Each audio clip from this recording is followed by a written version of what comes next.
Sütlü Kahve'de müthiş müzisyeni ağırlıyorum. Cafer Nazlıbaş, hoş geldin. Ben teşekkür ederim abi. Sağ Çok teşekkür ederim geldiğin için. Yani aşağıda sohbet ettik. Kısa bir sohbet ettik. Ben de ilk defa seninle karşılaştım. Ama tabii müziğinle ilk defa karşılaşmadım. Estağfurullah, çok teşekkür ederim. Kendine az, çok özel, çok farklı enstrümanı icra eden birisin. Bu enstrümanı icra eden kişi bu işe nasıl başladı? Bu hikaye aslında biraz enteresan şöyle. Ben ilk ritim sazla başladım müziğe. Öyle mi? Çocuk yaştayken. Sonrasında... Eskişehirlisin değil mi? Orada başladın. Evet, Eskişehir'de. Sonrasında abim halk eğitim merkezinde bağlama hocalığı yapıyordu. Aynı zamanda oradaki halk müzik kursunda baş bağlama olarak görev yapıyordu. Ben de bağlama kurslarına gitmeye başladım. Ritim sazdan bağlamaya geçtim. 14'lü yaşlarımda falandım. Bir gün abim eve kemane getirdi. Aslında kendisi çalacakmış. Kendisi niyetlenmiş. Ama onun eve getirmesiyle ben meraklandım. Allah Allah. Tamamen tesadüf. Tamamen tesadüf. Ama evde müzik var. Evde yani, müzik var. Abin çünkü müzisyen. Çünkü hani Eskişehir böyle müzikle alakalı konularda ne kadar aktif bir şehirdir. Eskişehir epey aktiftir. Öyle mi? Kesinlikle aktiftir. Benden yani çok iyi müzisyenler vardı Eskişehir'den çıkan. Mesela Ercan Irmak. Öyle mi? Ercan abi Eskişehirlidir. Rahmetli Fikret Özden, Japon Füses diye bilinir. Bağlama üstadıdır kendisi. Onlar da oradan geldi. Peki sen ondan sonraki dönemde yani kendin kemaneyle ilgilendin ama evet. Nasıl gelişti bu iş? Yani okul falan hani neler yaptın? Ortaokul sondaydım bağlamadan kabak kemaneye geçtiğimde. Sonrasında Anadolu Güzel Sanatlar Lisesi'ni kazandım ben. Eskişehir'deki Batı bölümü tabii orası. Hatta o dönemde okulda kemane götürmem falan yasaklandı. Yasaklandı. Tabii. Allah! Hemen başlayalım o zaman. Neden öyle bir şey vardı yani? Şöyle, neden yani? Bu piyasa diye adlandırdığımız tabir var ya, biraz herhalde beni daha o tarafa yakın gördüler, o dönemki öğretim üyeleri. Sen ama galiba çalış biçimin de biraz piyasa. Evet. Yani halk müziğiyle uğraştığım için, sanat müziğiyle ilgilendiğim için ve arabesk müziğe çocukluğumdan beri aşık olduğum için tabii Batı okulunda biraz arkadaşlarımıza herhalde kötü örnek olduğumu düşündüler. okulda viola çalıyordum abi. Evet. Okula viola kutusunda kemane götürmeye başladım ben. Kemane götürmem yasaklandığı için viola case'ini oymuştum. İçine kemane oturtup sırtımda viola götürüyormuşum. Çok acayip. Ama bayağı enstrüman çalıyorsun. Kaç tane enstrüman çalıyorsun? Yani şöyle çalıyorum denmez ama elimden geldiğince çalmaya çalıştım. İşte bağlama, cümbüş, ut, kemane, keman, viola. Aman Allah'ım. Albüm çıkar yani. Başka kimseye ihtiyaç yok. Üstadlara ayıp olmasın. Ama stüdyo müzisyenliği yapıyorsun yani. Şey yapıyorsun. Sonraki dönem? Sonraki dönem Ege Üniversitesi. Güzel Sanatlar'dan sonra. Evet, tamam. Ege Üniversitesi'nde. Şu anda zaten İzmir'desin. Tamam. 10 yılda biten bir serüven. O da 10 yılda uzatma. Neden böyle oluyor ya? Belli bir seviyenin üstündeki müzisyenler, ben görüştüklerim hep ya okulu 2. sınıfta bırakıyor, başka bir şey istiyor, ya bu ne diyor falan filan. Ya atılmış oluyor. Mutlaka bir problem var. Bu problemin sebebi neyden kaynaklı sence? Bu problemin sebebi bana göre belli bazı konularda bu enstrüman olabilir, nazariyat bilgisi olabilir. Ya da insanın hayata, müziğe bakış açısı olabilir. Bu noktalarda okul yönetimiyle, okul düzeniyle ters düşmekle alakalı bence. Çünkü ben okulu, yani üniversiteyi kazandıktan sonra 2. yıldan sonra kabak kemane dersini alttan almaya başladım. Yani kemaneden de kaldım. Aa yok artık. Evet. Kemaneden... tabii. Çok nasıl ya? Olmuyordu falan. Ya olmuyordu. Çalamıyordum değil de orada başka şeyler devreye girmişti o dönemde. İkili zıtlaşmalar. Hayır bakalım sen de oturduğun yerde modları vardır ya. Bunu birçok müzisyen abimiz yaşadı aslında. Çünkü sen enstrümanı zaten çok iyi çalıyorsun. Sınıfa girdiğin zaman eşit olman gerekiyor arkadaşlarından. İşte nasıl anlatayım? Bu konuda aslında söyleyecek çok şey var da. Anladım. Bizden sonraki jenerasyonlara da böyle bunlarla olumsuzca etmek istemiyorum aslında. Anladım. Fazla ama. Okul bitti mi bari? Okul bitti. 2007-2017, 10 sene. 2007-2017 ciddi bir süre. 2007 evet güzel. Sonrasında zaten aslında sonrasında değil, sen zaten profesyonel müzik hayatıyla işi dışıydın. Yani üniversite döneminde zaten 2013 yılında ben solo albümümü çıkardım ilk. 2013 yılında çıkardım. Okurken mi çıkardın o albümü? Tabii öğrenciydim ben. Ya o albümün hikayesi çok özel. Şimdi ben 2013'te bir arkadaşımla Bolu Dağı'na gidiyoruz biz. Çok alakasız. Sen o albümü yeni çıkarmışsın. Ben giriş parçasını sanırım ilk dinledim. Bu nasıl bir enstrüman çalma diye hemen iTunes'tan indirdim yolda. Ben indirdim, arkadaşım dedik bu ne ya dedi, o da indirdi. Biz yol boyu yaklaşık 4 saat senin albümünü sürekli hatmederek dinledik. Döndüre döndüre. Ve yani o kadar var, bu nasıl bir müzisyen bu ki, ve senin hani tanımıyorum, hiç yüzünü de bilmiyorum, enstrümanını dinliyorum sadece. Olağanüstü bir albüm o ya. Ya onun hikayesi mutlaka vardır. Ya böyle bir, yani böyle bir enerjiyle, böyle bir ruhla yapılmış bir albüm kolay bir albüm değil gibi geliyor. Fark yaratan bir şey çünkü. O albüm benim hayalimdi zaten. Hı. Çünkü hayalimde olan, yan yana bir kere olsun geleyim dediğim müzisyenlerle çalışmama vesile oldu albüm. Şöyle anlatabilirim. Şimdi kabak kemane yöresel bir enstrüman biliyorsunuz. Yani Tekke yöresinde yaygın olarak görülüyor. Orta Asya'dan gelmiştir vesaire vesaire falan. Şimdi benim aklımda olan şey sadece halk müziği gruplarında yeri geldiğince çalan bir enstrümanı. Ya da diğer yörelere Sayın İhsan Mendeş Üstadımız sayesinde de diğer yörelere de eşlik etmeye başlamış. Hatta halk müziğinin dışına da ufak ufak artık çıkmaya başlamış bir enstrümanı daha büyük kitlelere duyurmaktı benim hedefim. Yani neden bununla bir arabesk ezgiler çalınmasın? Neden başka tarz müziklerin içinde yer almayayım? Neden Arap müziği çalınmasın? Neden bir İtalyan bir grupla yan yana gelip kayıtlar yapılmasın diye bir hayalimdi benim aslında. Bu albüm de o hayalin ilk adımıydı. Sevgili Mehmet Han Dişbudak aranjörlüğünde yapıldı. Ve gerçekten ülkenin A takım müzisyenleri eşlik ettiler. Kimler vardı? Kimler vardı? Mesela gitarda Erdem Sökmen vardı. Olağanüstü. Zaten kendi başına aranjman. Kesinlikle. Önce yani Erdem abi çalsın. Dinleyip böyle kayıt esnasında dalmıştım böyle. Nasıl gitar çalmış falan diye. Erdem abi bazen şey diyor. Aranjör diyor, ilk beni çağırır diyor önce diyor. Ben çalarım, üzerine ondan sonra fikirle. Çünkü çok yani. Derya Deniz. Başka kimler vardı? Ömer Arslan vardı. Emrah Günaydın vardı. Ondan sonra kimler vardı, kimler yoktu ki? O dönemin Eyüp Amiş, Eyüp abi vardı. Allah. Hüsnü Şenlendirici abimle bir eser çaldık. İsmail Tunç Bilek. Müthiş. Göksel Baktagir vesaire vesaire. Çok acayip. Çok acayip bir albüm. Baştan sona muhteşem. Peki bugün neler yapıyorsun? Artık hayatında neler değişti? 2013'te çıkmış bir albüm var. 2022. Bu 9 senede müzik kariyerini nasıl değiştirdin? Neler yaptın? Ya senin hayallerin vardı diyorsun ya, o hayallerinden hangileri gerçekleşti? Mesela şu gerçekleşti. Daha evvelde, yani o albümden evvelde şöyle bir durum vardı. İşte kemane lazım olduğu zaman kemane çaldıralım buna. Kim çalsın? Kim var? Cafer var çalsın gibi bir durum vardı. Doğru, güzel. Ama sonrasında hele şu dönemde, son zamanda artık bunu iyice oturttuğumu düşünüyorum kendi adıma. Kemane çaldırmak için değil, buna Cafer çalsın diyen gönderiyor. Yani bu enstrümandan daha dışarı çıktı. Tam benim istediğim şey oldu yani. Tamamıyla benim duyguma inanan, bana güvenen, bana teslim olan insanlar bana artık kayıttan gönderiyorlar ve ben onlara dilediğim gibi, kendimi eşlik ediyorum, kendimi ifade edebiliyorum rahatlıkla yani. Belli kalıplar içerisinde olmadan bu şekilde çalışıyorum. Bu peki yani şimdi evet bir halk müziği enstrümanıyla karşı karşıyayız ama senin çeşitlendirdiğin bir çalış stili var. Şimdi bu çalış stili nerelere ulaşıyor? Ben bunu merak ediyorum. Mesela yani hangi tarz müzisyenlerin içine girebiliyorsun? Caz grubunda var mısın? Pop grubunda, bir klasik orkestrada nerelere kadar gidebiliyor bu işin sonu? Yani bence bu işin sonu yok. Ben de belli bir noktada başlangıç olduğuma inanıyorum kendi adıma. Benden sonraki jenerasyonların daha farklı yerlere götüreceklerine eminim. Çünkü biliyorsunuz yani müzik derya deniz bucağı yok, bucağı yok. Bizler bu enstrümanı elimizden geldiğince çalmaya çalışan insanlarız. Hiçbirimiz bu enstrümandan daha büyük değiliz. Bu bizden önce geldi, bizden sonra da devam etmedi. Vay be, acayip. Sonsuzluk onda bizde değil yani. Acayip. Peki böyle çalışmayı çok hayal ettiğin bir şey var mı? Ya keşke şununla da çalsam, böyle de yapsam veya ah be iyi ki bununla çalmışım. Çok yani büyük bir senfoni orkestrasının önünde çalmak istiyorum. Bu var. Bunu çok istiyorum yani. Seni Azerbaycan'a göndereceğiz. İnşallah. Onlar bayılıyorlar öyle şeylere. Çok severler yani. Peki süper. Cafer şöyle sana gelen sorulardan da sana yöneltmek istiyorum ama sen o kadar o enstrüman orada yatıyor ki bir yandan. İnsan diyor ki yani bir sesini duysak da ondan sonra mı devam etsek? Var mı enerjin? Nasıl istersen. Süper olur ya. Çalalım mı? Ya çalalım. Hayır, o zaman beraber çalalım. Sen bir çal da. Ben yandan. Bana çünkü kızıyorlar ondan sonra.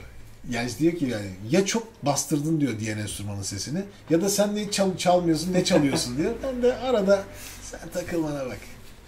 Nasıl bir şey yani ben de konuşuyorum. Allah ne verdiyse. Hadi. Tam manda kafadan yani. Buyur.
Be abi ya. Dökülüyor ya. Provasız bu kadar olmaz. Yok, Ne güzel, sağlık, ne en sağlık. güzel tarafı bak.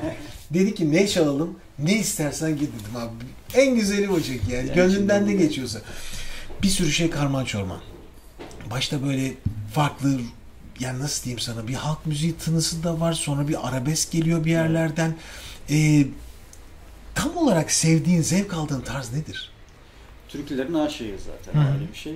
Ama ben hiçbir zaman böyle hani şu mod vardır ya, Türkülerin kültürümüzün temsilcisiyim falan. Hı. Ben hiçbir zaman öyle bir moda girmedim. Hı. Çünkü koskocaman bir kültürü, bir enstrümanı temsil etmek kimsenin bana göre haddine değildir. Zaten kültür kendi kendine var olan, kimsenin öldüremeyeceği, daima yaşayacak bir şeydir. Aynen öyle. O nedenle ben arabesk müziği evet çok seviyorum. Kimleri seviyorsun? Neleri seviyorsun? Yani, Feyruz seviyorum mesela. mesela yani Mesela isim. Aslan Asr'ı çok seviyorum. Oo, hiç çalma şansın oldu mu? Aslan Asr'ı. Gerçekten mi? Kuvvetli mesela. Ne yaptınız abi, anlatsana.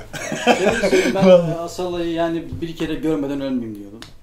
Çalmak nasip oldu. Müthiş. İşte ben bunları soruyorum. Neler yaptın derken hani bu enstrümanı nerelere taşıdın? Hangi gruplarda, nerelerde çalıştın? Asal'ın arşivi Ben acayip 10 keyifli. yıl kadar Mercan Dede'yle çalıştım bu arada. Onunla birlikteyken de zaten dünyanın dört bir tarafını gezdik. Acayip. Birçok gittiğimiz ülkede birçok oraya ait yerel müzik ekipleri ya da oranın tanınmış isimleriyle bir araya geldik. Tabii de burada Vay, benim vay, ufkumun daha da açılmasına sebep oldu. Kaç yaşındasın Cafer? Ben 34 yaşındayım. Abi ne zaman yaptın bu kadar şeyi? Valla Albümler bana yaşlandığım gibi geliyor. 34 yaşında, çok gençsin. Ay, inanılmaz güzel yani. Bu kadar şeyi nasıl sığdırdın bunu böyle orayı buraya, Mercan Dede'yle bu kadar sene gezme. Farklı farklı müzik işleri yapmışsın. Evet. Birbirinden çok daha farklı. Ya bu acayip. Peki bir hayalin var mı? Daha hala kalmış olan?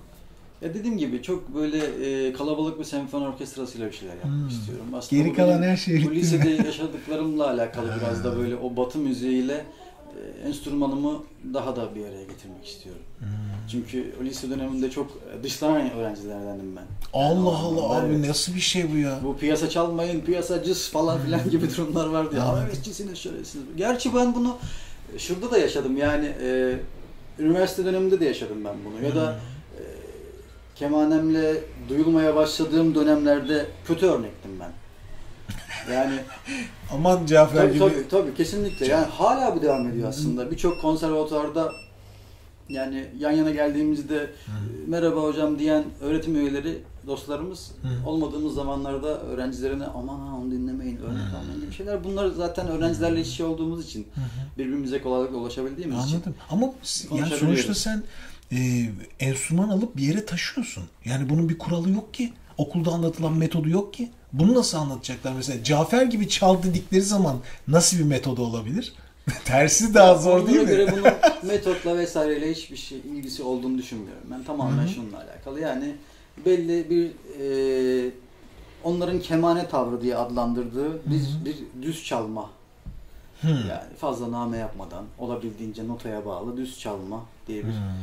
Onlar bunu kemane tavrı diye adlandırıyorlar bana göre. Bunun dışına çıkmadan belli kalıplarla, belli yöre tavırla icra etmek. Ama kimse sade çalmıyor ki ya. Yani evet. Ya Azerbaycan'a git, hani orada da yani çok neler ne nameler yedire yedir artık öyle. Nameden öyle, ama bayılıyorsun, lezzet bu. Aynen öyle. Nasıl olacak? Biz nasıl dengeleyeceğiz bunu? Ben anlamadım. Ya bunu dengelemek bence akademik ortamlardan başlamak lazım. Seni mesela çağırmıyorlarmış bir okula. Gel konuş. Geçenlerde anlat. Bursa'daki üniversiteye gittim ve bunu hem yöresel icraları yaparak hem bu konularla ilgili oldukça uzun konuşmalarımız oldu ve çok güzel bir akşamdı. Ya güzel bir başlangıç oldu bu anlamda. Çünkü kendimi çok daha rahat ifade ettim. Onlar da zaten neyi dinleyeceklerini bilerek geldiler. Benim için çok önemliydi. Mesela şeyi merak ediyorum. Aslan Aslı ile çaldığın zaman yanındaki müzisyenler bizden gelen müzisyenler mi? Araplardı komple. Başka bir grup. Şimdi senin stilin zaten tam Arap da değildir. Evet. Onlara da farklı geliyordur şimdi. Evet. Sen o iletişimden neler hissettin? Bir şeyler, hani kaptığın bir şeyler var mı farklı? Yani şimdi şöyle aslında oraya gidip tereciye tere satmamak lazımdı. Oradaki Arap dizelerinin içerisinde mesela ben küçük böyle bozlak motifleri falan yapmıştım. Allah çok ilgilerini çekmişti. Evet, farklı geliyordur şimdi. Çok ilgilerini çekmişti. Bu aslında şöyle bir şey. Şimdi oturup akşama kadar daha evvel dinlediğiniz bozlakları çalarsınız. Bu zaten bozlaktır. Öncesi de var, sonrası da var. Her şey belli. bunun oradaki insana ulaşması zor durumda. Ama onlara belli bir şeyi kabullendirip onların içine girdikten sonra hiç ummadıkları bir yerde, çok yakışan bir yerde o tavrı örneklediğiniz zaman bambaşka bir yere gidiyor. Bambaşka bir yere gidiyor. Asala ile konuşma şansın oldu mu? Oldu. Şöyle bir durum oldu. Konserimde 2 eserde solo yaptım. Of. Hangi eserler? Vallahi isimlerini şu an hatırlayamayacağım. Bir de zaten bir eser 9 dakikadan aşağı değil. Oğlum çalıştın tabii sen de yani. 9 saat provamız oldu. Teklif olarak mı geldi sana acaba? Evet. Ya vay be. Evet. Çok güzel bir şey değil mi ya? Güzel, ya seni onlar bulmuşlar, dinlemişler, biz de geldik. Müthiş bir şey. Birkaç konsere daha gittim sonrasında. Zaten stüdyo kayıtlarına, albüm kayıtlarına sürekli çalıyorum. Oradan gönderiyorum. Mısır'dan, Katar'dan, Dubai'den vesaire. Birçok albüme çaldım yani. O Arap dünyasındaki birçok sanatçıya eşlik ettim albümlerine de. Kemane çalıyorsun. Evet. Vay işte. bu ya farklı bir şey olacak ya. Yani ama dediğim gibi başta söylediğim çok şey acayip. yani. Buradaki mesele buna kemane çaldıralım diye değil.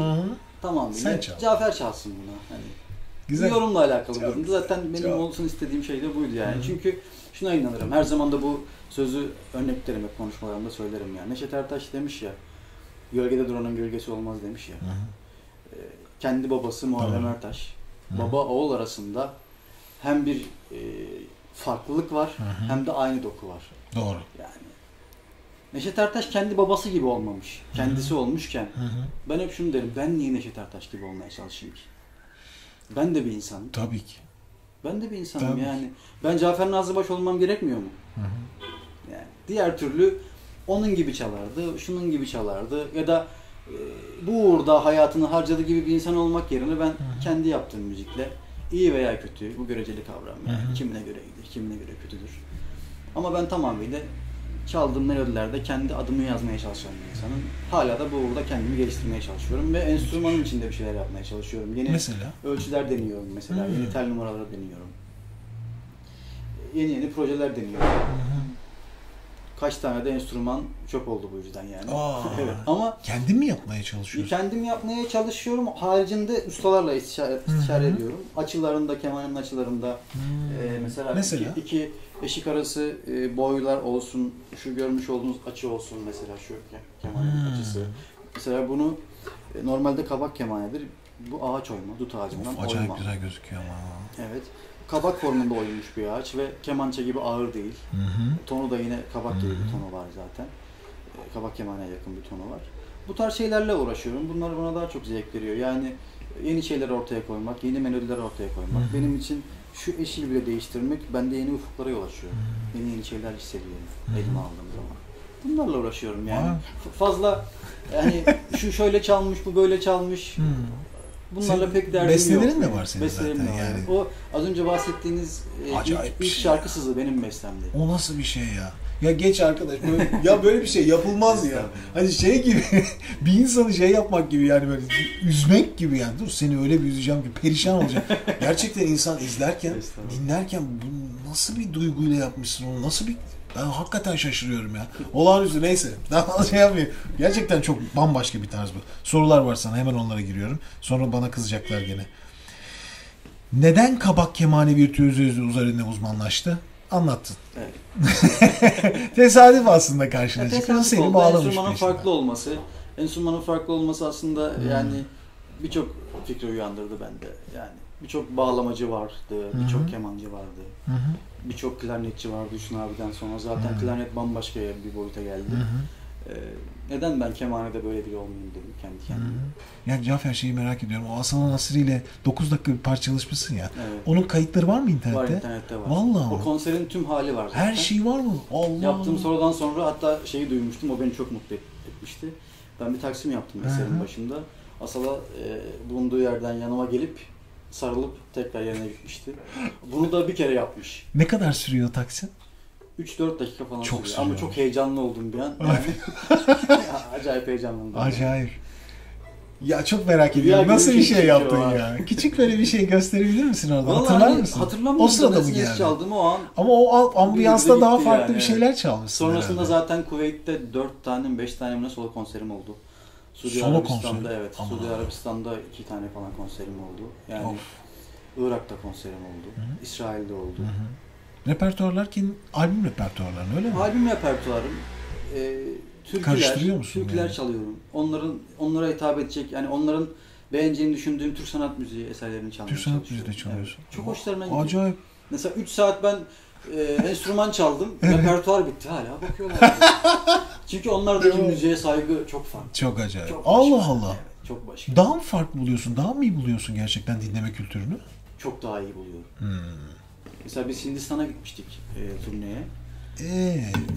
Hindistan'a neyle gittin turneye? Mercan Dede'yle gitmiştik. Mercan Dede'yle gittin turneye. Sahneye çıktık. Hani şarkıların arasında küçücük esler olur ya. Yani. O an gerçekten sustu o arası yani. Sessizlik vardı yani. Allah Allah. Hem de Mercan Dede'nin elektronik müziğinin de rağmen yani o arada boşluk.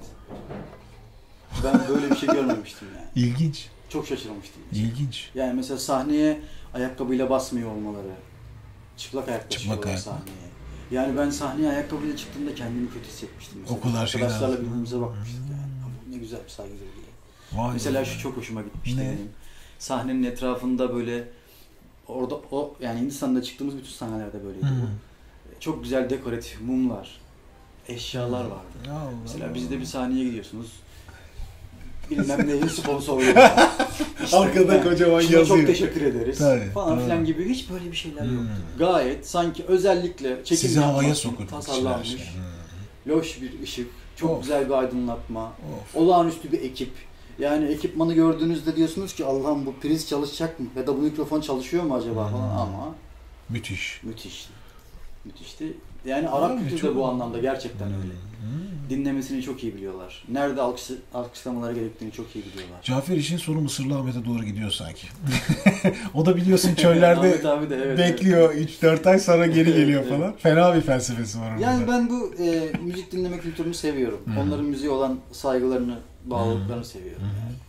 Bizde de tabii ki bu öyle.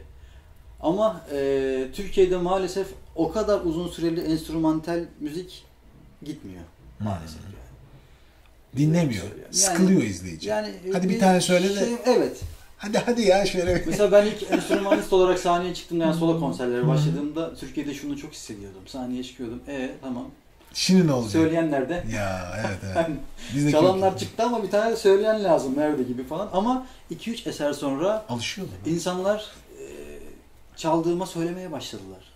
Onlar eşlik ediyor. Ve bambaşka bir ortam oluşmaya başladı yani. Sen mikrofonda bir tane koysan aslında tam kendine Ya öyle beklenen bir şey ki, olacak yani mesela aslında. çok bilinen bir eser çalıyorsunuz. Tamam. Eserin nakaratına doğru ben susuyorum. Bir bakıyorum söylemeye başlıyorum. Söyleme başlıyor. Tabii. Yani aslında asıl Yakalıyorsun. solistin kendileri olduğunu Tabii. o an anlamış oluyorlar yani. Yani şimdi enstrüman elinde. Bak Arap tavrı diyorsun, Hindistan'a gittim diyorsun. Ya şunları birazcık karıştır bize ya. Ne olursun karıştır. Ortaya güzel bir şöyle bir şey. Ne içinden gelirse çok mutlu olurum. Valla ben aslında daha çok soruları çok merak ediyorum. Hadi ya. Tamam o zaman hızlı geliyorum bak. Bu enstrümanı çalmak isteyen gençlere, yeni müzisyenlere bir tavsiyesi var mı? Tavsiyem şu. Tek tavsiyem kendileri gibi olacakları enstrümanı çalsınlar. Yani bir enstrümanı çalmış olmak için değil, tamamıyla kendi isimlerini, kendi duygularını, kendi yaşayışlarını olabildiğince doğal bir şekilde aktaracakları enstrüman seçsinler. Enstrüman seçimi ya. Kendi evet, kesinlikle. sevdiği bir şeyi, yapabileceği bir şey seçmek. Kendi sevdiği enstrümanları çalsınlar ve kendileri olmaya çalışsınlar. Ben sadece bunu diyorum. Tabii ki belli dönemlerde belli insanları dinlemek, belki taklit etmek, feyz almak çok önemli bir şey. Hala hepimizin feyz aldığı üstadlar var. O ayrı bir şey ama finalde insanın kendi olması lazım diye düşünüyorum. Ya bence en zor soru ne biliyor musun? Bir müzisyen yani mesela Kabak Kemale ile para kazanır mı? Nasıl ayakta kalır? Bizim okullarımızda her şeyi çalmayı öğretirler ama endüstrisini öğretmezler. Yani ben mesela gitar çalarak ne yapıldığını bilirim. Gitarı çalar. Bak Erdem abi mesela müthiş bir stüdyo müzisyenidir. Efendim okulda hocadır gibi. Bir Kabak Kemale çalan ne yapar abi? İşte aslında anlatsana. Bu soruyu ben lise döneminde kendime sormuştum. Hani ben ne yapacağım? Nasıl Değil mi? olacak? Bu yolculuk nasıl bitecek? Yani mesela kendime şunu demiştim mesela. Hani bir türkü örneği verelim. Burası Muş'tur. Girdiğimiz topluluklarda, o dönemde çaldığım korolarda, amatör korolarda ya da türkü kayıtlarında mesela bir defa çaldım, 2 defa çaldım, 3 defa çaldım, 4 defa çaldım. Daha ben bunu kaç defa çalacağım dedim mesela. Sürekli bunu mu çalacağım? Yani artık? ben bir ömür bunu mu çalacağım demiştim kendi kendime. Ya yeni şeyler yapmak lazım. Ya da şu, ben mi olmalıyım, yoksa bu enstrümanı sadece hasbelkader çalıp evet hoş geldin, şunu şimdi şöyle çalıyoruz denilen bir adam mı olmalıyım? Yoksa hoş geldiniz, buyurun sizin içinizden geldiği gibi dinleyelim denilen bir adam mı olmalıyım? Ben o dönemde kendi kendime bunun radikal bir kararını aldım aslında yani. Çünkü diğer tavırları icra etmeye başladığımda ciddi tepki aldım. Yani kabak kemaneyi bozdu, kemane gibi çalmıyor falan filan dediler, ama bir yandan da kemanenin tanınmaya başlamasıyla çalanların arttığını, yapan ustaların bile bir iki kişiyken çok sayıda yapan ustaların ortaya çıktığını gördüler ve aslında kemanenin de biraz popülerleşmeye başladığını gördüler. %100. Aslında bu geleneksel icracılara da fayda getiren bir durum oldu. Tabii. Yani şimdi bu enstrüman duyulduktan sonra bunun yöresel icrasını da duyurmak kolaylaşır. Evrensel icrasını da duyurmak daha kolaylaşır. Ama öncesinde daha zordur. Bunu az önce de örnek verdik. Klarnette de yaşadık mesela. Zamanında Hüsnü abi için de saksafon gibi çalıyor diyenler oluyordu. Klarnet tavrı bu değil diyenler oluyordu. Ama sonrasında ne oldu? Yeni bir bambaşka bir şey. Başka bir dünya haline geldi olay yani. Yani o başlangıcındaki biraz kendini değiştirerek, kendini ortaya koyarak bu işten para kazanmanın mümkün olabileceğini söylüyorsun Kesinlikle, yani. Yoksa kesinlikle. standart bir hayatın Kesinlikle. olur diyorsun. Yani öğretmen olursun. Belli kurallarla, belli çerçeveler içerisinde hareket ettiğimiz zaman ancak o enstrümanın olabildiğince getirisini alırız maddi olarak yani. Yandı millet şimdi. O enstrümanı neler yaptıracaklar ben düşünemiyorum. Takla atarak bir çalan çıkar bundan sonra. Her şey saygı çıkıyor. duyuyorum hepsine. Herkesin Allah yolunu açık etsin. Süper. Peki bu enstrümanın kendi dışında diğer üstadları kimler? Hangi ustaları dinledin? Geliştirdiğin bir var mı böyle hani? Yani İhsan Mendeş efsanedir zaten hani bu işte. Sonrasında Hüseyin Yalçın, Hüseyin abi örnek verebilirim. Benim jenerasyonumdan Uğur Önür olabilir. Çünkü kendi yöresinde, yani Teke yöresinin evladı ve o yöreyi gerçekten çok güzel icra eden bir kişidir. Kendi yöresinde özellikle çok başarılıdır. Sonrasında sonraki jenerasyonlarda var 3-4 tane. Çok iyi geliyorlar gerçekten. Öyle mi? Evet. Yeni jenerasyon. Evet. Çok iyi icracılar geliyor. Çok iyi bir şey bu. Güzel. Hadi bakalım yol açık olsun. İyi bir kabak kemanenin özelliği nedir? Nasıl korumalıyız? Kimlerden satın almalıyız? Telleri nasıl, kaç numaralı, eğitim nasıl olur? Tamam. Kabak kemane iyisi nedir? Bu iyi bir kemane kişiye göre o da değişiyor tabii. Anlayışa göre, bakış açısına göre değişiyor. Kimine göre iyi bir kemane bir Teke yöresinde bir yaşlı bir amcanın yapmış olduğu hani kabaktan, dediğim gibi oğlak derisinden vesaire böyle tahmini ölçülerle yapılmış bir saz olabilir. Çünkü onun sesi onu tatmin eder. Daha yöresel olur. Kimine göre de günümüz şartlarında daha bilinçli, daha görsel olarak, ton olarak da birçok müziğe hitap eden enstrümanları tercih edebilirler. Tamamıyla dediğim gibi yani müziğe bakış açısıyla alakalı bir durum bu bana göre. Yani çünkü bana göre iyi olan her müziğin içine yakışabilen, belki birçok hava şartlarında nasıl diyeyim yani tonu bozulmadan icra edebileceğim bir enstrüman. Ayakta da çalabileceğim, oturarak da çalabileceğim. Kuvvetli o sıcakta mesela nasıl yaptın yani onu? İşte dediğim gibi yani bu çok önemli bir şeyler bunlar. Hep bunlar enstrümanı geliştirmekle alakalı şeyler. Yani geliştirmen gerekiyor ki ayakta kalabilsin. Aynen öyle. Çünkü yani çok gittiğim yerde ben yaşadım bunu. Deri kapaklı bir enstrüman olduğu için deri bir çöküyor, teller yapışıyor kalıyor. Sonra hiçbir şey. Yani sahnede dinozor beklerken fare çıkıyor gibi bir şey oluyor. Acayip. Yani abi. Çok kötü oluyor yani. Yaşadığın öyle bir anı var mı hakikaten? Var. Nerede oldu? Olmaz mı? Bir defa stüdyoda oldu, bir defa yurt dışı konserinde oldu. Neredeydik? Tam hatırlamıyorum neredeydik. Şu an hatırlayamıyorum nerede oldu ama sıcak bir yerdeydik yani. Sıcakta gitti. Sahneye çıkmamla beraber deri böyle buruşmaya başladı. Işıklarla beraber spotları iyi. Buruşmaya başladı ve altına artık böyle kağıtlar koydum, kartonlar koydum, bir şeyler koydum ama ne ton kaldı, ne bir şey kaldı. Nasıl çaldın peki? Olabildiğince artık yani.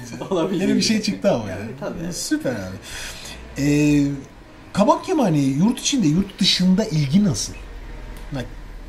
Mesela dünyadaki insanların ilgisini çekti mi? Gözlemlerini nelerden sormuşlar? Çok ilgi çekiyor. Çok ilgi çekiyor yani. Şöyle birçok yerden şu an kemane siparişleri geliyor ustalara. Takip ediyorum onu da yakından ben. Dünyanın da pek çok Tabii yerinden birçok geliyor. yerden siparişler geliyor. Çünkü ben nereye gittiysem hep hani wow diyerek karşılandım yani.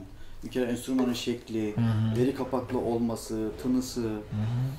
Ya mesela merak ediyorum. Şimdi bu enstrüman, Kore'ye gittiğimde Erhu diye bir enstrüman Evet. vardı. Acayip tatlı, böyle kızların eline de bir yakışıyor. Evet, Yani mesela kendin bir şeyleri deniyor musun? Yani biraz şu tarzı gibi çalayım. Bende Böyle de var bir- o enstrümanlar. Direkt kendini aldın diyorsun. Ben direkt kendimi aldım onu. Yani. Harika. Ama stillerini hiç uğraşıyor Çok musun? farklı. Ara ara Evet. deniyorum bir şeyler ama ben böyle çok emin olmadığım bir şeyi ya da böyle Mesela Erhu arabesk. Allah böyle. Yani Erhubesk. Bir de layığıyla yapıyor olmam lazım Anladım benim abi. böyle bir şeyi paylaşmam için. Ve enstrümanın yapısı da şimdi uyacak. Evet. Yani bu bütün numaralara uygun değildir Evet. farz et. Güzel ama kurcalıyorsun yani. Çok. Tamam. Peki. Kendi çalarken ayrı bir dalıyor, ayrı bir gözlerini kapatma seziyoruz. Bu enstrümanı çalarken neler düşünüyor, neler görüyor, anıları mı canlanıyor? Trans hale geçme nasıl bir şey diye sormuşlar. Trans halini sormuşlar. Trans haline Nasıl geçmiş bir şey? şöyle. Bende şöyle oluyor. Ben çaldığım şarkıları kendi içimden kendime söylüyorum aslında. Evet. Yani ben sözlerini ezbere bilmediğim bir şarkıyı pek çalamam. Öyle bir huyum var. Parçayı bileceksin yani. Bilirim. Ya genel Anladım. anlamda çaldığım şarkıların %90'ın sözlerini, bütün kısalarını ezbere bilirim ben. Hep böyle gözümü kapatıp kendi içimden söylerim yani. O yüzden şey derler mesela hani ya söylüyormuşsun Sanki gibi çalıyorsun hani dinlerken böyle çok hani soliste ihtiyaç duymuyoruz falan diyen çok oldu sağ olsunlar. Biraz onunla alakalı. Ben hep kendi içimden söylerim. Anladım peki. Ne diyor? Bu kadar duygulu eserleri sadık kalarak nasıl yapabiliyor? Kabak kemaniyle bir eser nasıl bu kadar iyi yorumlanıyor? Vallahi artık biraz önce anlattın aslında. Yani o kişinin becerisi. Ağır bir motosiklet kazası sonucu kolunun kırıldığını biliyoruz Evet. diyor. Öncelikle geçmiş olsun. Aslında ağır bir kaza değil. Tam tersine çok hafif bir kazaydı. Kolumun kırıldığında ben bile inanamamıştım yani ama tabii 3 aylık bir süreç çok zorlu bir Peki süreçti. kabak kemane çalışını etkiledi mi bu? Diyor mesela bak sorular bayağı. Yani şöyle oldu. Ben sadece parmaklarım açıktaydı altıdan dolayı şuradan itibaren. Hı. Sürekli evde sazı elimde tuttum. Pek bırakmadım yani. Evet. Sürekli böyle Ay dokunuyorum. çok riskli bir şey ama Sürekli bir insan şeyler korkar yapmaya ya. çalışıyorum, evet. Of. Parmaklarım ağırlaşmasın diye. Tabii sonrasında fizik tedavi süreci de aslında daha zorlu bir süreç. Çünkü altıdan çıkan kolun bana mı ait falan oluyor insan yani. Erimiş bir şey çıkıyor. Doğru. Yani. Onu açmak. O zorlu bir Sıkıntılı. süreçti. Sıkıntılı. Peki güzel. O yüzden müzisyenlerin çok böyle motosikletle falan uğraşmamalarını ben her zaman tavsiye ederim Süper. yani. Süper bu. Çünkü Evet. benim hakikaten çevremde kim motosiklet sürüyorsa başına bir şey geldi. Evet. Mutlaka bir şey oldu. Kesinlikle. Ayağını vurur. Peki tamam. Şimdi motosiklet yok. Yok zaten şöyle söyleyeyim hayatımda bir kere bindim. Zaten onda Zaten sevmezdim bir abimin arkasına bindim yani. Benim aracım Şans. İstanbul'da otoparktaydı. Gel ben seni otoparka bırakayım. O dedi. kadar Ben şuradan ya. yürürüm dedim. Ya gel 2 dakika bırakırım dedi. Arkasına bindim. Tüh. Valla 10 dakika gidemedik zaten yani. Ne şans. Vallahi göz varmış göz. Cafer Nazlıbaş kendi sesi ve vokalini nasıl yorumlar? Şarkı söylemeyi kimlerden öğrendi? Neden solistlik kariyerine ağırlık vermiyor? Bizim için söylemeyi en sevdiğim eseri söyler mi? Yani bende solistik bir kariyer olmadığı için. Kimleri dinler, kimleri Yani ben daha çok Söylüyor musun ama iyi kendine bile? solistleri. Şöyle evde böyle tek olduğum zamanlar falan böyle daha böyle araba kullanırken ufak ufak mırıldanırım ama bunu böyle paylaşmak, bunu bir sunum haline getirmek çok tercih ettiğim bir şey değil. Ama söylüyordun herhalde okulda falan Ben söylüyorsun. söylüyorum yani söylemeye söylüyorum. Herkes kadar ben de okuyorum ama herkes kadar derken hani usta sanatçılardan bahsetmiyorum. Anlıyorum, bu arada anlıyorum. yani. Ama çok böyle haddime değil diye düşünüyorum. Yani onca güzel yorumlayan insanlar varken gerçekten okuma işini layığıyla yapan insanlar varken yani biz bari susalım. Enstrümanımızı çalalım. Onlar Peki. okusun. Ama beğenenler var ki böyle sorular soruyorlar yani. Bir Sağ yerlerde olsunlar. duymuşlar demek. Sağ olsunlar. Ufak tefek okuduğum eserler var o yüzden. Var. TRT sanatçısı olmak, TRT Müzik'te program yapıyor olmak nasıl bir duygu? TRT bünyesinde müzik yapmak için sınavlarına hazırlananlara, TRT'ye başvuru yapan herkese neler söyler? Allah Allah! Şöyle söyleyeyim. Acayip. Bu ülkede, Türkiye'de Kesinlikle. müzisyen olup bunu da yani bir titre olarak, bir kimlik olarak adlandırabileceğiniz en iyi yerlerden birisidir tabii. Yani sonuç itibariyle sanatçı unvanını taşıyorsunuz. Tabii. Hizmetinizin belli oranda bir karşılığını alıyorsunuz. Hı hı. Yıllardır süregelen bir kültür içerisinde bir nebze de olsa bir çorba tuzunuz olmuş oluyor. Hı hı. Ve sayısız banta, sayısız konsere, programa birer detay bırakmış oluyorsunuz. Hı hı. Bu anlamda çok güzel bir durum. Hı hı. Tabii ki ama şöyle bir durum da var. Sanatçılar çok fazla memur moduna mı diyeyim, nasıl diyeyim, yani saatlendirilmiş, biçimlendirilmiş, kurallarla çerçevelendirilmiş moda sanatçılar çok fazla alışamıyorlar. Hmm. Yani onlara da bir örnek benim diyebilirim aslında. Hı hı. Bu noktada da belli yaşayışlara, kültüre, olması gereken şeylerin olması gerektiği gibi olmasına olan saygımdan dolayı Hı hı. kendimi frenlediğim, dikkat ettiğim birçok şey var. Hı hı. Televizyon programına gelince de aslında televizyon programı da bir kemanecinin TRT Müzik'te bu şekilde yaptığı ilk program aslında. Evet, o da Çünkü bu bir türkü programı değil. Hı hı. Bu bir arabesk programı da değil. Hı hı. Yani bu müzik programı. Bir nebze benim bakış açımı temsil eden bir program bana göre. Enstrüman olarak da bu kemane programı da değildi aslında. Acayip. Adını ben yürek sazı koydum çünkü. Hı hı. Yani bu saz yüreğin sazı bana göre. Hı hı. Duyguların enstrümanı. Bu duyguları güzel ifade edebilen bir Müthiş enstrüman. bir şey bu ya. Ses tonuyla, yaylı bir enstrüman olmasıyla, her şeyden önce yürek zarından yapılan bir derisi olmasıyla Hı hı. bu duyguları ifade eden bir enstrüman olduğunu düşündüğüm için de yürek sazı ismini koydum. Yani bu bir kemanenin yaptığı bir halk müzik programı değildi. Hı. Ya da başka bir formatta bir program değildi. Anlıyorum. Bu anlamda da benim yapmak istediğim bir işti. Hı hı. Elimden geleni yapmaya çalıştım. Müthiş. Ama ne mutlu çok güzel yorumlar alıyorum. Kesinlikle birçok kişiye ilham alıyorsundur. Ne mutlu bana. TRT'de bu programı yapıyorsun enstrümanın elinde. Mümkün değil olmaması. Çok özel isimlerle aynı sahnede yer aldı. Onlara stüdyoda eşlik etti. Sahnede onlarla çalmak mı yoksa da stüdyoda çalmak mı daha zevkli? Stüdyo başka Buyurun. bir dünya, sahne Hı. başka bir dünya. Stüdyo müzisyenliği biraz anlatsana. Stüdyo müzisyenliği... Yani nasıl stüdyo müzisyeni Yani olur? İyi insanın stüdyo müzisyeni. bütün doğrusunu da, yanlışını da, her şeyini böyle Of. direkt olarak gördüğü, duyduğu bir yer. Acayip. Stüdyo olayı bambaşka bir dünya Hı hı. yani. Sahnede daha çok enerji makbuldür. Yani. Hı hı. Günahıyla sevabıyladır sahne bana göre. Hı hı. Sahnedeki asıl mesele samimiyettir bana göre zaten. Hı. Çünkü sahnede samimi olduğunuz zaman müzikten çok karşıya samimiyet ulaşır. İletişim var çünkü direkt. Kesinlikle öyle. Yani sahnede şu mod, işte kendini kasma modu vesaire vesaire. Zaten o 1000 kişi varsa 1000'inin de dikkatini çeken bir durumdur o. Ama çok doğal, elinden geleni yapmaya çalışan, iyi diyalog kurmaya çalışan biri de herkes der ki ya ne kadar samimiydi. Hı hı. Cafer peki lisede böyle bir insan mıydın? Sen hep böyle yani sosyal bir kişilik miydin? Ben hep böyleydim. Yani rahat çünkü hani...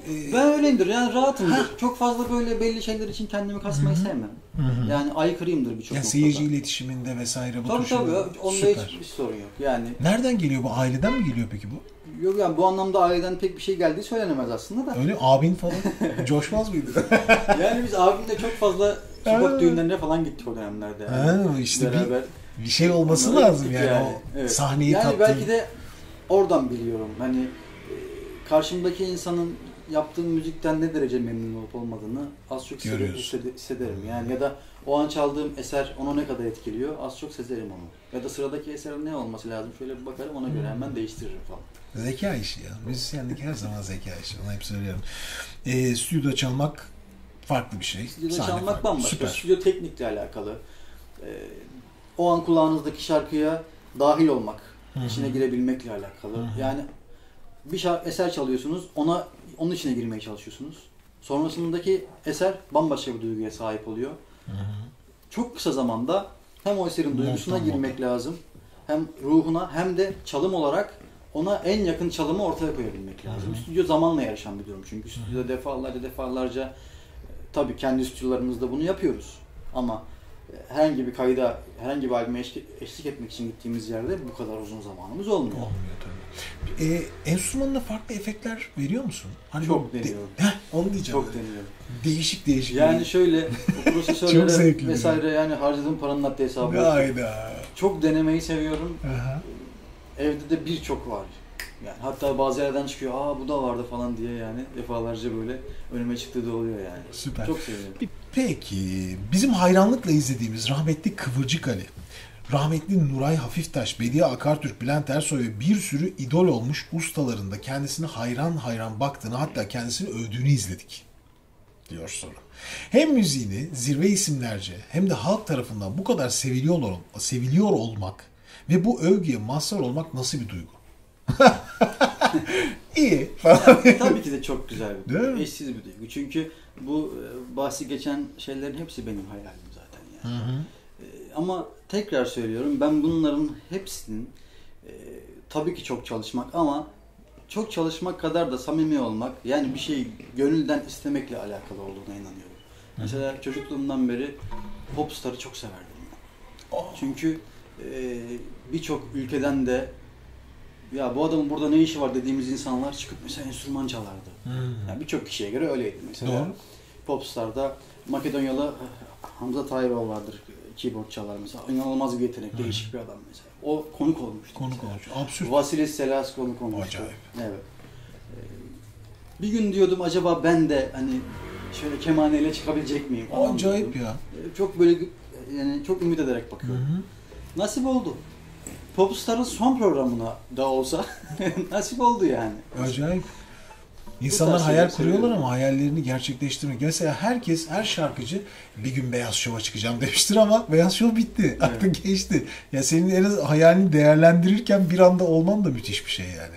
Ya dediğim gibi bunların bahsi geçenlerin %100'ü benim hayalim zaten. Hı hı. Nuray abla, rahmetli Nuray Hafiftaş. Hayran olduğum bir isimdi. Sonra ciddi anlamda abla kardeş olduk, sırdaş olduk yani. Allah Of. rahmet eylesin. Birçok şeyi paylaştık. Sohbetimiz oldu, beraber konserlere gittik. Vesaire vesaire. Yani Müthiş. birçok isim sayabilirim bu anlamda. Hı hı. Yani keşke bir tanışsam dediğim birçok üstadın evinde kalmak nasip oldu mesela. Kimler mesela? Mesela Hüsnü abidir buna bir örnek. Hı hı. Nuray abladır buna bir Hı hı. örnek. Daha ismini sayacağım birçok Doğru, kişi yani. bir sürü. Çok acayip. Hepsinin Güzel. ailesine kadar tanıma şansım oldu. Hı hı. Tabii ki bununla beraber şu da olmalı değil. Mesela ben artık yeni kişileri tanımaya korkar oldum ben son dönemde. Hı. Çünkü şunu da yaşıyoruz zaman zaman hani ya acaba tanımasaydım da hani Hı. öyle mi kalsaydı? Pek bir şey yani beklettim bulamadım. Yani şu beklenti gibi de değil Anladım, aslında anladım. da Hayal sadece kırıklığı. ben şöyle söyleyebilirim. Yani o kişiyi bir yere koyuyorsunuz. Çok Anlıyorum. güzel bir yerde o sizde yani. Orada Aşılmaz kalsın. bir yerde. Anlıyorum. Keşke yaklaşmasaydım da hep Hmm. orada kalsaydı dediğim çok isim var. Hı. Müzisyen olarak. Müzisyen olarak. Hmm. Evet. Bu tabii şimdi hem olumlu hem olumsuz bir şey. Kesinlikle. Yani çünkü Yani- şunu yaşadım ben. Yani müziğe başladığım yıllarda ya da ufak ufak ilerlemeye başladığım yıllarda yanımda olan abi kardeş olduğumuz, birçok şeyi paylaştığımız birçok üstad Hı hı. belli yollara girdikten sonra Değişiyor. yollarımız ayrılmaya başladı. Hı. Ve anlamsız bir şekilde. Kıskançlık falan mı? Yani mesela şunu yaşadım ben. Yani belli noktaya kadar Cafer'im, kardeşim, evladım, sonra Cafer'cime dönüştü mesela. Bir yerden sonra. Bunu yaşadığım oldu benim. Yani bunun adı kimine göre kıskançlıktır, kimine göre belli şeylerin kaygısıdır. Ya çekişme, Artık onu yaşamadığım için şimdiye kadar bilmiyorum. ya bir şey vardı hani stüdyo müzisyeninde atıyorum bir isim vardır. Bütün işleri o gider. Evet. Yeni biri gelmeye çalıştığında ya sen Evet. sürekli onu ezerler yani. O gidemez veya o 10 lira alıyorsa 1 lirayla başlar kariyerine. Güneş balçıklası var mı? Yani bir süre tabii ki de ya bu şey onun çekişmesinde vardır. Kesinlikle. Ya şimdi ben benden sonra Çok gelen acayip. birinin yetenekli bir adamın ne kadar önüne geçebilirim? Bir yere yani? kadar. Öyle bir çağda yaşıyoruz ki zaten Mümkün değil. yaptığınız 30 saniyelik bir şey bile milyonlara anında ulaşabiliyor doğru. yani. Yeter ki doğru iş yapın. Doğru. Doğru. Yeter ki doğru yapın. Doğru. Acayip. Eskişehir'de doğmuş ve İzmir'de yaşayan biri olarak Sakarya'da doğmuş, İstanbul'da yaşamış bizlere taşınmış Emre Yücel'e ne tavsiyeniz olur? Çok güzel ya. İzmir'de yaşamanın güzellikleri varsa kötü yanlarını anlatabilir mi? İzmir'de yaşamak çok güzel. İstanbul'dan geldim ben de. Eskişehir de aslında İzmir mantığıyla yaşayan bir yer bana göre. Ben Eskişehir'e yavru İzmir dedim. Denizsiz İzmir. Yavru İzmir. Yani. Güzel. Tamam. Çünkü İzmir güzel bir yerdir. Yani gecenin bir vaktinde bile şu sahilde rahat rahat yürüyebilirsiniz yani. Ya da orada oturan birine merhaba deyip sohbet edebilirsiniz yani. Öyle bir yerdir İzmir bana göre. O yüzden ben İzmir'i ayrı severim. Üniversite yıllarım da burada geçmiş olduğu için. Buranın sıcaklığı vesaire vesaire ama İzmir'de belli noktalarda tembellikler yok değil. Provalarda gelmiyor. Mesela yani müzikal anlamda İzmir'de gerçekten hatır sayılır bir tembellik var yani. Hatır sayılır bir tembellik. Bir sayfiye mi ya? Yani öyle bir sahil moduna geçmişiz ki yani. Sıcaktan ya. Yani. Hadi bir şeyler çalalım. Dur be. Biraz daha sohbet edelim falan filan modu maalesef var. İstanbul'dan geldikten sonra bu biraz beni rahatsız ediyor yani. Böyle olmamaya çalışıyorum kendimi. Hayır sen böyle olma falan diye tutuyorum kendimi. İstanbul'da endüstri belki yani o paranın kıymeti, yani zor kazanılması insanları çok disiplinli yapmak zorunda kalıyor da. Burada da gerçi zor kazanılıyordur ama o hava biraz böyle ama yaparız yani. Burada daha duygusal ilerliyor bir şey. Ben o duygusallığı seviyorum. Nasıl mesela? Ya mesela şöyle. Şimdi siz de İzmir'e taşındınız. Yeni, bir aycık. Yeni. Ne de iyi oldu yani. Tabii. Stres sıfır. Böyle bir anda yani, ben de öyle. 50 ile falan gidiyorum. Mesela şunu düşünüyorum ben. Hayatta İstanbul'dan daha değerli şey var mesela. Huzur var mesela. Evet ya. Sağlık var, huzur var. Aynen. Yani orada tamam her şey orada. Hı-hı. Bütün üstadlar, bütün televizyon zinciri, radyo zinciri vesaire herkesin her şeyin, her alanın beyni orası, kalbi orası. Fakat dünyaya bir kere gelmişim ben. Benim huzurum bunlardan daha değerli yani. Doğru. Hepsinden daha değerli bana göre. Yani mesela şuraya geldik. Çok teşekkür ederim davet ettiniz beni. Layık gördünüz. Büyük mutluluk. Yani benim için bu programdan daha çok, bu çektiğimiz videodan daha çok bu tanışma, bu enerjiyi yakalamak ya da daha sonra herhangi bir akşam şöyle sandalyeleri sahile atıp abi ne var ne yok, nasıl gidiyor, ne yapıyorsun demek daha değerli benim için. Aha. Çok daha değerli yani. Asıl ben o anı yaşarsak bir insanı kazandığımı hissediyorum çünkü. Diğer türlü yani çok profesyonel akıp giden bir hayat var yani. Öyle. Enstrüman, müzik vesaire bunlar bir noktaya kadar. O zaman bekliyorum seni. Ne demek? Her zaman ben bekliyorum. İnşallah yani mutluluk diyorum her zaman. Çok teşekkür ediyorum. Şu güzel enstrümanın elindeyken bir kez daha rica ediyorum. Yani böyle ne varsa içinde arabeskinden Hintine kafandan neler geçiyorsa doğaçlama olsun. Hadi beraber o zaman. Tamam ben gene doğaçlamana tuz.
Bize de derler Çakıcı, yar fidan boylum, yıkarız konakları.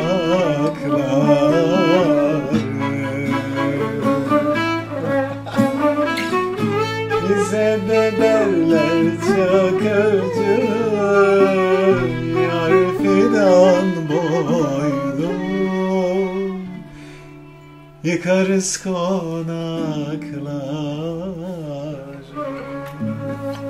Eyvallah.